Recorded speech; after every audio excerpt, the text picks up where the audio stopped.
This is the business news of Georgia and the world in English on TV3. I am Nugzaru Khadze. Good morning. At 11 o'clock every Sunday morning, you will have a chance right here at TV3 to listen to the news of Georgia's business and economic life.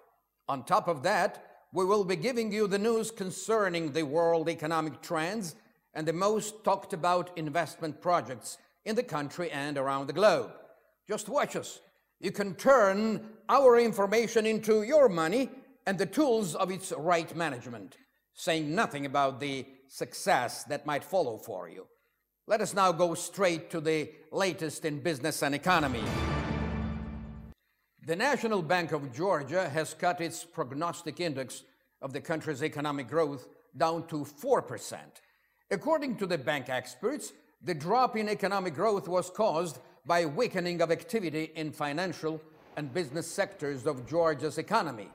But the good news is that by the second quarter of the next year, the economic growth might very well make 6%, and by the end of 2014, even 7%.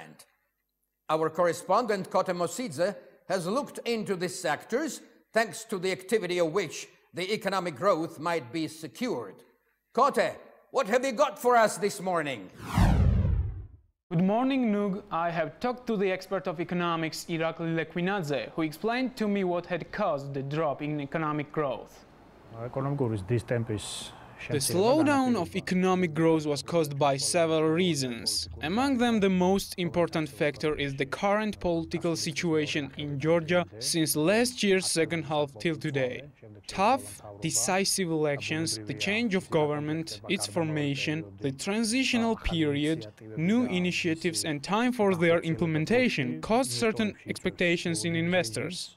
Circumstances like this hamper investments. Georgia certainly depends on those investments. Those factors predetermine the rate of economic growth. On top of that, we are in the expectation of presidential elections in this country, and the investors are naturally waiting for the election results. According to the current trends, it would be tough to reach even the existent economic growth indicator because there is a scarcity of business activity and the investments are insufficient right now in the country in both private and government sectors. The resources for growth are probably tourism. Also, agribusiness will have a lion's share in the future progress.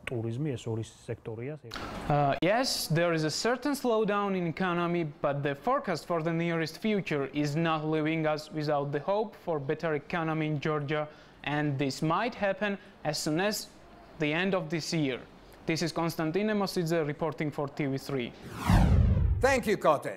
Speaking of the National Bank of Georgia, its international reserves have made $2,981.7 million as of June the 30th of 2013, according to the available preliminary data. This is $56.7 million less than the figure of the month of May of the same year. The international reserves converted into foreign currency amount now to $2,765.1 million. The amount of international reserves of the National Bank of Georgia has increased by $108.7 million since the beginning of the current year. Let us now talk about power engineering in Georgia. It also needs money, and a lot of money to that. One of the biggest economic priorities for Georgia today is the energy independence and eventual export of electric power to the neighboring countries. If this is true, we will have to spend money and also involve some of the investors in the process. This past week, the Fund of Development of Power Engineering, represented by Minister of Energy Kaladze, and the Bank of Georgia, in the person of its President Gilauri, signed the Memorandum of Cooperation. The fund and the bank are intending to attract investments to the construction of 7 hydroelectric power stations in various regions of the country, with the aggregate capacity of 180 megawatt. $300 million is the price of the project. The Bank of Georgia will spend 85% of the total sum, and the fund will come up with only 15% of it. Their money will mostly be spent on technical and economic feasibility study of the project. Not very good news for the manufacturers of the popular mineral waters, Borjomi and Naberlavi. The Parliament of Georgia has introduced certain amendments to the law about tax collection for the usage of natural resources. The amount of the dues will triple as a result, starting from October the 1st of 2013. This means that the tax collections will go up to 30 lari per 1 cubic meter of Borjomi and 18 lari for the same amount of Naberlavi. The increase will considerably boost the revenues of the Borjomi and Shokhatauri districts, where those mineral waters belong naturally. The infrastructure of those regions will develop accordingly. What is unknown, though, is how much the price of those waters might increase. Borjomi and Naberlavi are extremely popular here in Georgia as well as beyond its boundaries. Now the construction business. Only this time we are talking about the construction of a railway, Baku, Tbilisi, Kars, all the way to Turkey, and about the scandal, which so far seems to be of moderate extent.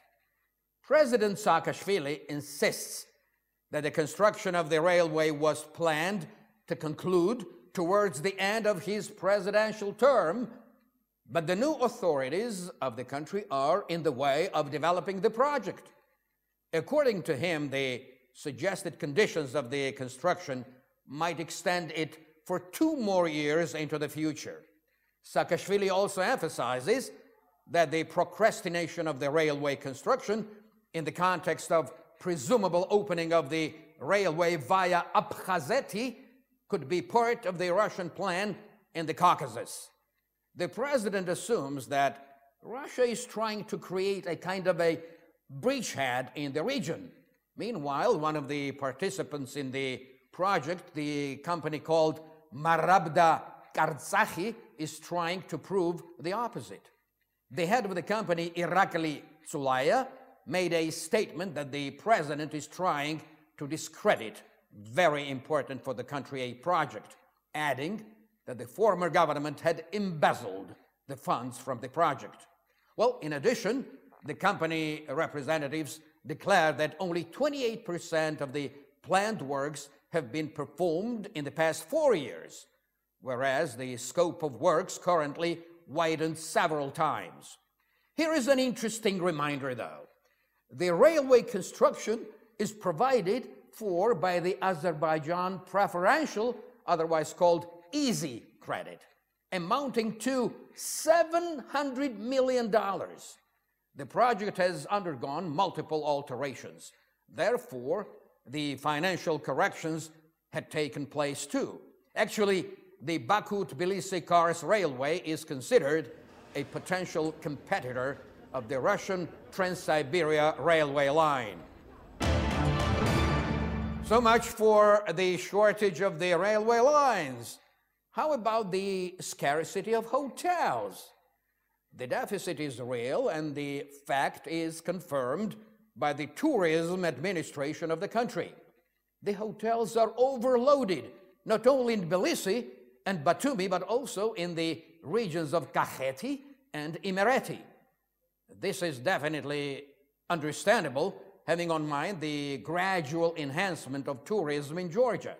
According to the Ministry of Internal Affairs, just in June of the current year, the number of visitors in Georgia went up to 500,000 people, which is a 25.3% increase compared with the same period of the last year.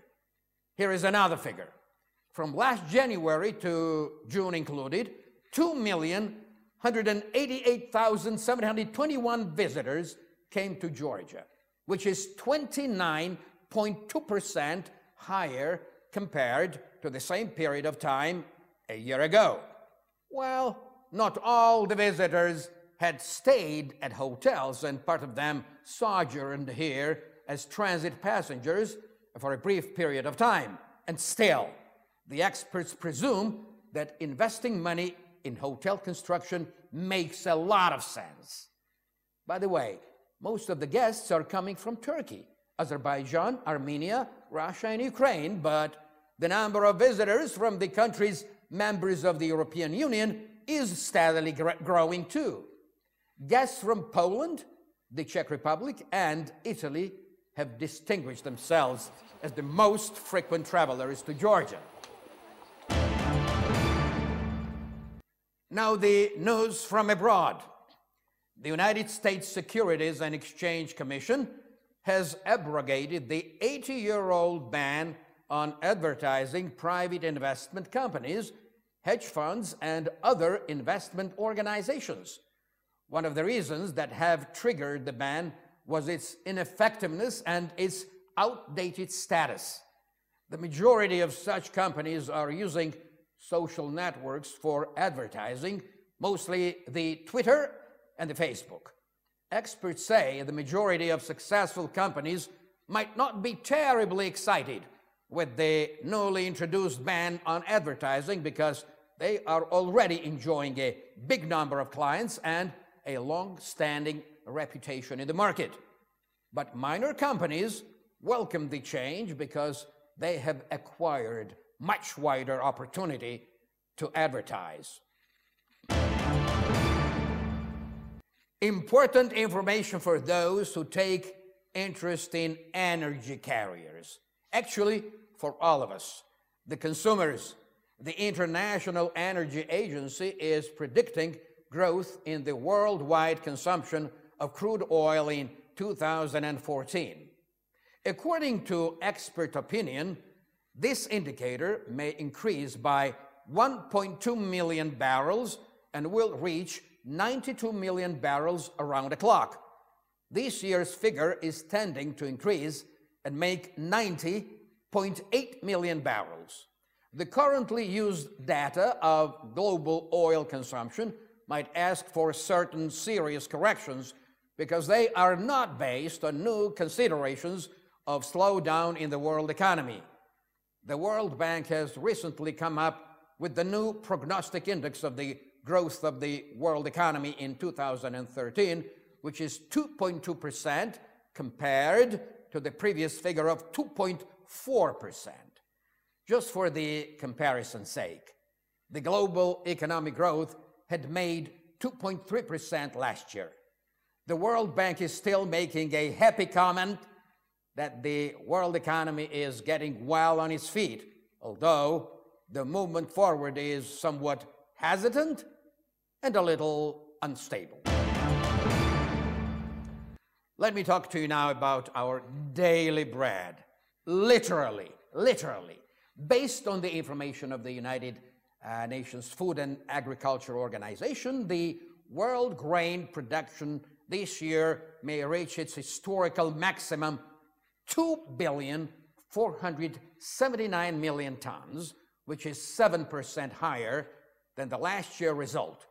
It is calculated that the grain harvest should grow by 6.8%, which makes 704 million tons, again, historical tops. Production of fodder grain in the world will reach 1,275,000,000 tons, and production of rape, 500 million tons. Isn't our good old world in a wonderful shape? That's all today from the Business News in English. I am Nugzar Ukhadze, and I will see you in exactly a week's time at 11 a.m. next Sunday morning, right here at TV3. Have a wonderful weekend now.